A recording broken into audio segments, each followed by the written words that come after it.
The documentary. You know what? Now that you said that, we actually did.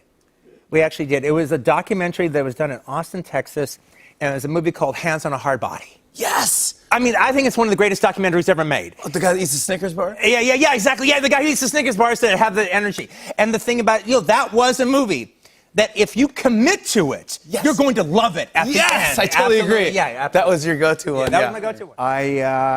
The only thing I wrote that made it almost close to air was this ridiculous sketch called Suitcase Boy, where I came out with a suitcase zipped up around my neck and said a bunch of non sequiturs. And it was so not funny, except to me and my weirdo friends. And I was literally sweating mortar shells.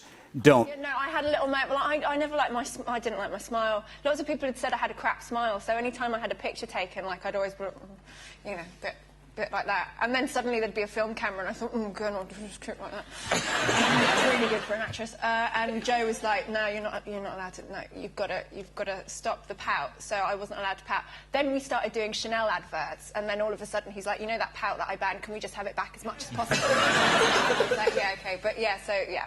Tried to get it out. There is actually one shot in the film that was done by the second unit director in Pride and Prejudice where the pout is there, and every time he watched it, he's still like, you got one pout. Say it was Mr. Goldblum, for instance. Okay. I said, look, it was dirty. We were drama students. We didn't do much cleaning. I said, it's as dusty as when Mr. Goldblum used to live here. And I put my bedding in the corner, and I looked up, and my friend was over there. And as I looked up, the ceiling fell down like this. The whole ceiling came down like in a wave. And there was this scream like, "Ah!" Which I realized was me. I was going, it's okay, it's just the ceiling, it's the ceiling, it's the ceiling. Do you know the great thing about Instagram? I mean, people will tag me in pictures of literally their cats doing it, their dogs doing it, their babies doing it. It's very entertaining. And keep them coming, because I see all of them. It's hilarious. Yeah, and your son is on Instagram now. Is this Romeo who made you dance in the kitchen? The TikTok. Yes. He came home the other day and he said, Mum, I've just joined TikTok. Will you do a dance with me? And I was like, yeah, what should we dance to? He said, the Spice Girls. And then he took my phone, he posted it on my Instagram, and he said, that'll get my numbers up. But when I got back to California, when I got back to Los Angeles, he sent me over a coffin, which I kept in the garage. I think he wanted me to have sex in it. Francis Ford Coppola wanted you to have sex in a coffin to prepare to play Dracula. Yeah, I think he kind of hinted at it. He said, "Did you get the coffin?" I said, "Yeah." It's still a big extrapolation to have sex in it. Okay, so you really want to hear this. Okay, so Jake wanted me to tell you. He wanted me to email you. This is how this whole thing started. Okay, he said, "Hey, do you have Ellen's email? I want to tell her how much I loved her special." And I'm like, "Yeah, no, I can't do that because then she'll know that I haven't seen it yet, and then I'll get in trouble indirectly by association. So I can't give you that email address yet until I watch it." That's how this whole thing started. And how long ago was that? It was a while back. Yeah, right. It was a while back. Right. And then, then he came on the show and he threw me under the bus, and the story morphed into all this different stuff. And you know what? Right. That's not the truth. Yeah. This is where you're going to get the truth right now. I didn't watch it, but then I did, and I thought it was delightful. Thank you.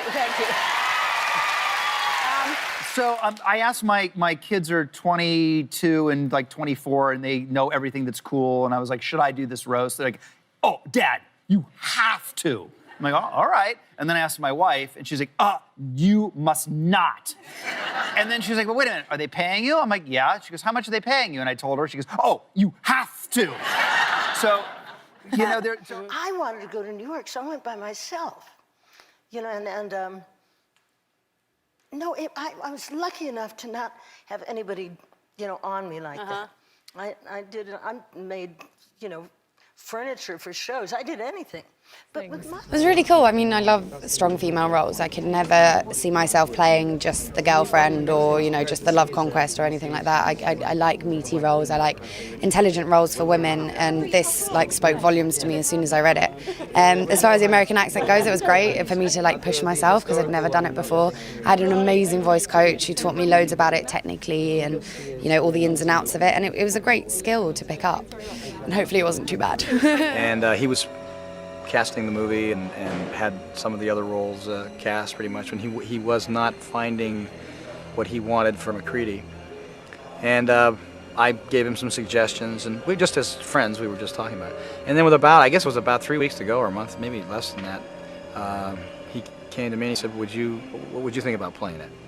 And so then I really read it and said, yeah, I thought it'd be a lot of fun at that time. Basketball is a game of reactions. If you make a move to the middle and a guy take your middle, you got to react the other way. And I have a lot of tricks in my backs. I have a lot of tricks. A lot of stuff we haven't seen yet? That's right. When are you going to break these out? I don't know.